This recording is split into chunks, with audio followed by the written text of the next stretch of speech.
What's up everyone, this is Kenny here from Probably Stories. So today we're going to go through an email. I'm going to read out the emails now. You can actually look at it on the screen, the email. The email goes like this. Dear Kenny, I hope you are doing well. My name is blank and I'm working in a company around 4 years. I'm currently 31 years old. Very young, huh?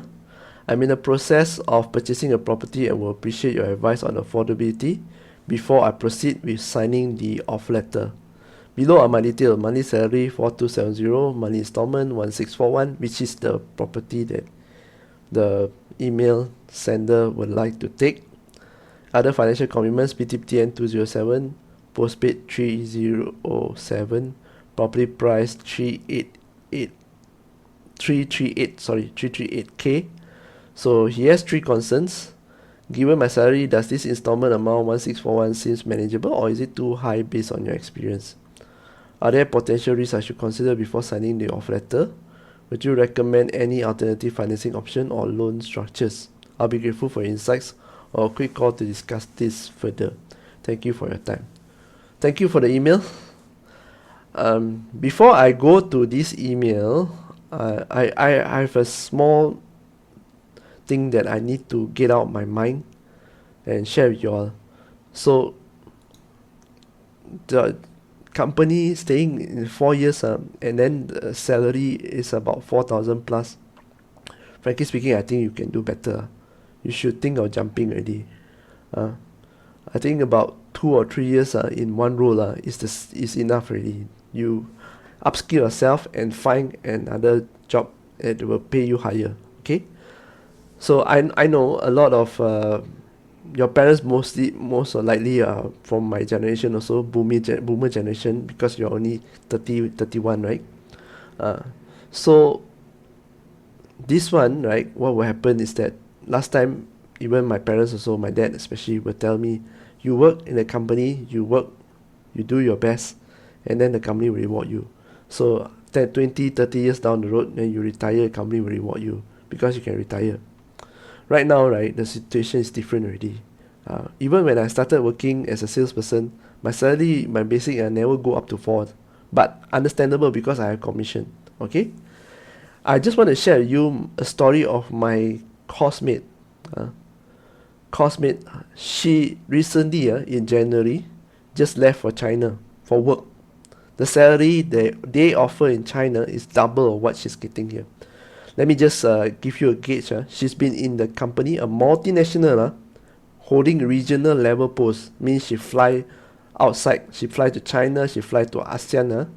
Sometimes Singapore, fly to Thailand, fly to Vietnam. So she flies a lot. And her salary for 15 years in the company is less than 15,000.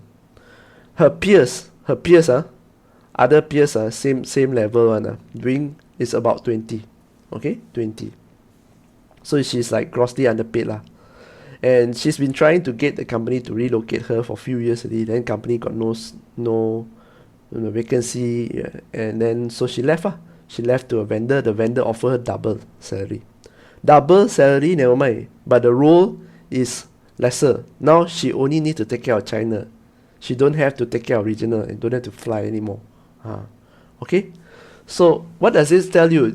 It tells you that if you want to stay in a company, don't stay too long. Personally, I as a banker, I've seen I've seen so many payslips. Employees that stay too long in one company, you don't get rewarded. They rather hire somebody outside. Alright? So I digress. Let's go to your question. To answer your first question, right, whether it's manageable, frankly speaking, if you have to ask me whether it's manageable or not, I think you yourself in your heart know that you actually cannot handle this already and I agree with you whatever you're thinking, I agree with you. So because if you have to ask someone, that means you can also think that you cannot manage, and based on calculation, based on logic, I'm assuming 4270 here is actually the gross. I just minus EPF lah. Okay, the balance is 3008. So I take 1641 and plus 21207 plus 307, then I will go over divide by 3008. It's already 56% of your take home pay. This 56%, you haven't include your living expenses such as food, travel costs. You include and your insurance. You didn't include insurance. Medical card. I don't need to get insurance. Medical card. So you include here postpaid from here, right? If let's just say the installment plus your PTPTN, you sure will pass on, because that's why I keep sharing in this channel, right? The bank said you are qualified for the loan doesn't mean you can afford the loan. This is what I mean, so 4270 at a 38, sometimes bank can give a very high DSR also, especially if your company is a reputable company and you've been there for four years. Easily the DSR can go up to 60%. 60% of 3,800. 3,800 times 60%, if you count, is 2280. Now, that is why he can qualify for the loan. Okay, so this is how the banking system they count to help you qualify for the loan. But whether it's in your is in your interest to take or not, only you can decide. It's not about the bank, it's not about the property, because I can tell you the property will always be there. Okay, so to answer your first question, I think it's too high based on my experience. It's too high. This is property price is too high. So what are the alternatives? I think you can buy a cheaper one. I always mention that, let's just say you are qualified for a $500,000 loan. Try to take 70% of it, $350,000 enough. If you are qualified for 500, take 70%, which is 350. So you have a buffer to play with. Okay, looking at the situation right now, we are in 2025. You know there's a lot of rationalization of subsidy, and then there's a thing with the trade war with the US. The world economy is very uncertain. There's so many tragedies that's not here and there, and you see a lot of job loss in the coming months or previous months. People announcing layoffs here and there. So I would put a handbrake on this purchase. And this kind of big purchase, I will put a handbrake unless I can find something that's cheap. Okay, so for your case, right, if let's just say you want to buy, let's say I will take this 3,800, I will take 50%. So they use the 50 30 20. So 50%, right, 50% is 1,009. You must remember that 50% is this rule, right, that 50% actually includes your accommodation expenses. So for you personally, I will prefer that you actually do not buy and just go and rent a room first. Okay, you rent a room in Kuala Lumpur, so it will set you back about 600. A small room in Kuala Lumpur near the LRT, you will set you back about 600 already. So 1,009, you minus off 600, you got 1,003, and then you need to minus off your postpaid. So you got 900 plus. Is that enough for you to eat? Enough for you to eat. It might eat into your expenses. Okay, the 30% there in the middle is actually your wants lah. You want to spend every time you save, very stressful, right? 30% there is your wants. You say you want to go for a holiday next year. You buy the flight ticket already, and then so you save this 30% every month from your salary. Save to this, and then 1 year later you go for holiday with that 30%, guilt free. Okay, the last 20% is for investment. Invest in something that is within your means. Okay, for me personally, I will take that 20%, not start a business or invest in stocks or whatever it is, especially property. I wouldn't invest in property. What I will do is I take this 20%, I go and invest in myself. As cliche it sounds, I'll go and upskill, learn how to upskill, something that's beyond your job, or even something that you actually like to do. I'm not sure what you have, the interest. I will go and explore, spend that extra money, go and explore. Okay, of course, if you want to invest, if in the blue chip stock or anything else that you're comfortable with, okay lah. But I wouldn't take that 20% go and invest in property. This is what I would do. Okay, I will prefer to be more liquid, so that anytime anything happens, right, I can just leave. Okay, I don't want to commit to a big purchase, not even a car. I don't need a car if I'm staying at the room and near LRT. Okay, I hope that answers your first question, because there's a, there's a long one explanation. So your second question, are there potential risks I should consider before signing the offer letter? Yes, they are. Unfortunately, you did not give me more information that I can use, such as is the who's the developer, the property under construction or not, is it a sub-sale, is it an auction, okay, how you're buying, is it you're going to buy direct with the owner or you go and buy through an agent, what you are buying I also don't know, maybe you're buying a land that is the property is on top of the land, maybe at your hometown, and I don't know the status of the land, okay, whether it can be transferred to you or not. So I honestly I cannot advise you, but judging from the part that you have the official offer letter, meaning most of these risks, like especially the property risk, is covered already. So you could say that you are actually like what, halfway there, more than halfway lah, because the banks, they will definitely do their own due diligence before offering you the loan. Okay, so are there potential risks? Yes, of course there's potential risks. Be developer also, there are risks of going not completing the project, right? Halfway they go bankrupt, and then maybe there's risk of property not being able to transfer. Okay, not being able to transfer, although that's very rare lah.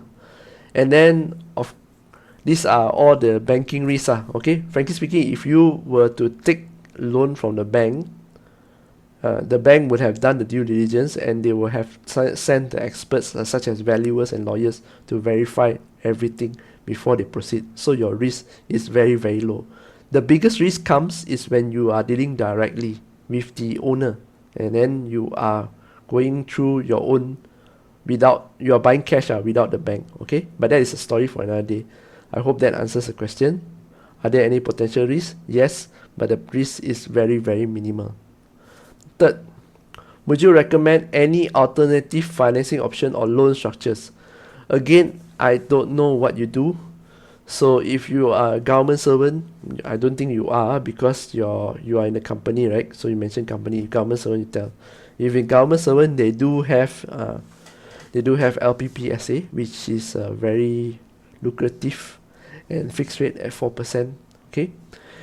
Yes, there are other alternative financing options. There's a non-bank financing. There's only one company, AIA, is doing it, and AIA offers a fixed rate loan. I think it's 5% or 6% fixed for 30 years. They're 30 or 35 years, I can't remember.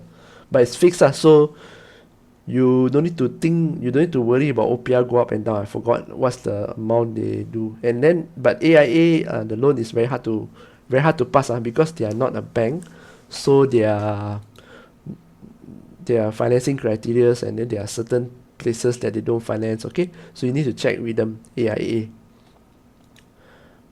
loan structures. Loan structures, they are some of this that you can consider, but they are a little bit more advanced.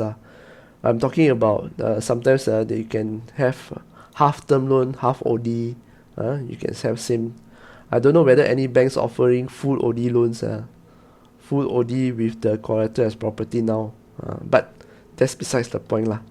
I think the loan structures out there that is more relevant is the common one, which is the term loan, and also the flexi, semi-flexi or flexi loan. Okay, most of the time if you talk about commercial banking, and also you are not buying, I presume you are not buying affordable housing which is under the government, then maybe you are not eligible for 100% loan. Even though you are eligible for 100% loan, if it's a term loan, they will need to tell you this is a term loan.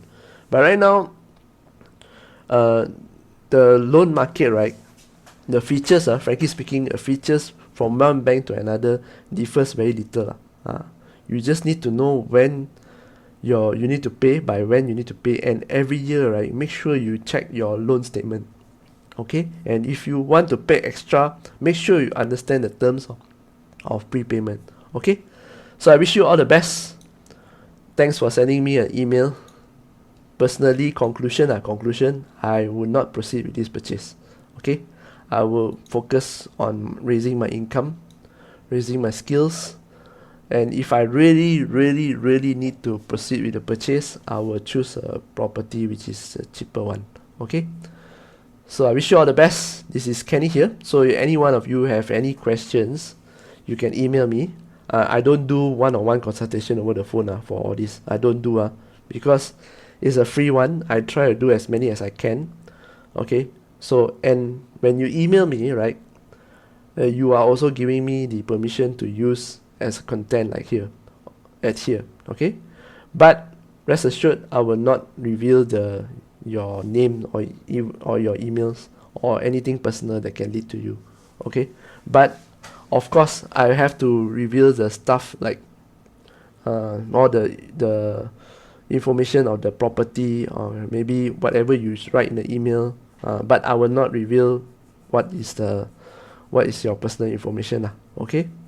So bear in mind also the last part is that when you email me, you are actually requesting for my help, and I can't actually be attending to emails all the time because I have my job to do, real estate.